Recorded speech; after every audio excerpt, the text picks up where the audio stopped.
সব সবজির দামই বেশি। সবচেয়ে বেশি দাম হলো বেগুনের। বেগুন আমার দোকানে যেটি আছে এটি 120 টাকা 40 টাকা কেজি বেশি, কিন্তু বেগুন 200 টাকা কেজি আছে। এগুলো আমরা আনি না, 200 টাকা কেজি আছে। গোল বেগুন ভালো, ওইগুলো আমরা রাখি না, কারণ এত দামটা কাস্টমার নিতেছে না। পটল আছে 60 টাকা 70 টাকা 80 টাকা কেজি।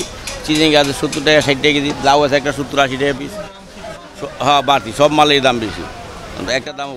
এই কারণ আমরা কেমন করি, 20 টাকা লইছে দাম বেশি হয়ে যায়। আমরা তো কিনি 10 কেজি 5 কেজি, এগুলো স্টক করার জিনিস না। আমাকে বেশি কিনেও ভালো না, বেশি কিনে একবারে খারাপ। এই স্বাধীন বানাইছে না, স্বাধীন এবার আমগো অবস্থা খারাপ। এই সাধারণ দোকানে মনে হয় 2-1 লাখ টাকা লস হয়ে গেছে। এই টিকা আসি নাক বাসা দিয়া, মানে অবস্থা খুব খারাপ। অনেক দোকানদার দেখছেন খালি পলাই গেছে, অনেকে মানুষের দেনা করে চলে গেছে পলে। আপনি ভালো করে জানেন, আমাদের তো নিত্য প্রয়োজন জিনিস, সেটা তো না খাইলেই নয়, রাত পয়লেই খাইতে হয়।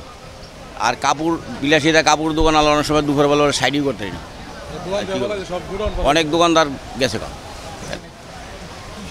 সমস্যা ব্যবসা না হইলে কি হয়, আপনি রাস্তা ঢাকার শহরে থাকতে হলে ঘর ভাড়া লাগে, বাসা ভাড়া লাগে, আগতে গেলে টাকা, মরতে গেলে টাকা, টাকা ছাড়া কোনো কথা নেই। এই ঢাকা শহরে কয়দিন থাকবে বেড়া লুসকান দিয়া? বেচা কিনা অনেক কমে গেছে, কমার মানে বলা যাবে না। মানে আমাদের এত অসুবিধায় সারাদিনে যে দাঁড়ায় থাকি, 200-300 টাকা রুজি করা যায় না, এরকম অবস্থা। তখন আমাদের এই ব্যবসা করি অনেক বছর, চলেও যেতে পারি না, বুঝলেন। ভালো রাখা দেখি না, আলো নিবে গেছে। বান্ডেল থাকলে প্রতি সেনমানিতে টাকা বাঁচবে। বিকাশ সেনমানি বান্ডেল কিনে জিতুন প্রতি লেনদেনে।